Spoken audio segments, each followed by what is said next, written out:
100 days 100 మూవీస్లో 26th day 26th movie. It's a wonderful life cinema అండి. ఇది 1946లో release అయింది. IMDb రేటింగ్ 8.06 అండి. ఇది ఒక హాలీవుడ్ ఫ్యాంటసీ ఫ్యామిలీ సినిమా అనమాట.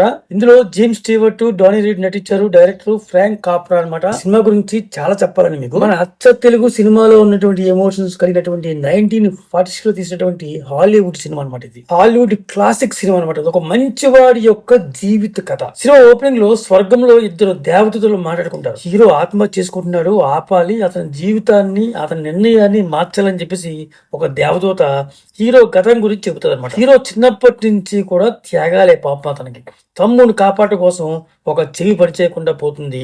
టీనేజ్ లోకి వచ్చాక దేశాలు తిరిగి వద్దాం అనుకుంటాడు. తండ్రి ఆర్థిక ఆరోగ్య పరిస్థితుల వల్ల అతని బ్యాంకును చూసుకోవాల్సి వస్తుంది. తమ్ముని చదివించి ప్రయోజనం చేద్దాము, ఆర్థికంగా హెల్ప్ అవుతాడని చెప్పేసి తను చదువుకోకుండా త్యాగం చేస్తాడు.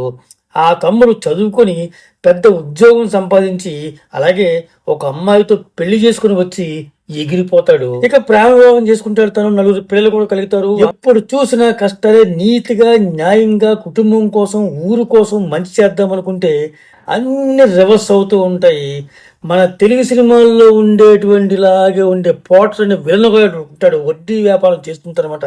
చివరికి ఇలా కాదని చెప్పేసి ఆత్మహత్య చేసుకుందాం అనుకుంటాడు. ఇప్పుడు ఆ దేవతతో వచ్చి అతన్ని సేవ్ చేసి, నీ లైఫ్ కనుక నీకు అసలు లేకపోతే ఈ ప్రపంచం ఎలా ఉండేదో అని చెప్పేసి మరో టైం లైన్లోకి తీసుకెళ్ళి ఆల్టర్నేటివ్ లైఫ్ చూపిస్తాడు అనమాట. ఆ లోకంలో అతని భార్య అసలు పెళ్లి చేసుకోలేదు, పిల్లలు లేరు, ఊరు బాగా చెడిపోయింది, ఫ్రెండ్స్ ఫ్యామిలీ కూడా బ్యాడ్ పొజిషన్ లో ఉన్నారనమాట.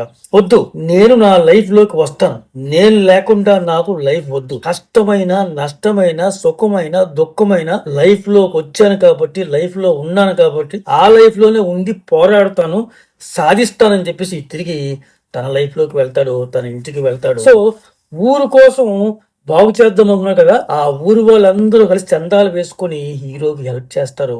మళ్ళా హ్యాపీగా ఉంటారు అనమాట. సో ఇందులో ఏం చెప్తారంటే మొత్తం సినిమాలో, మన జీవితాన్ని తక్కువగా చూడొద్దు, ప్రతి మనిషి జీవితానికి ఒక ప్రత్యేకంగా ఉంటుంది, నీ అవసరం ఉంటుంది, నీవు లేకుండా ప్రపంచం వేరేలా ఉంటుంది అని పాజిటివ్ గా చెప్పే అద్భుత చిత్రం అనమాట. ఇలాంటి పెట్టకథలతో మన ఇండియన్ మూవీస్ లో చాలా ఇన్స్పైర్ అయి తీశారు. ఒక్కసారి మీరు ఆలోచిస్తే అన్ని గుర్తుకొస్తుంటాయి.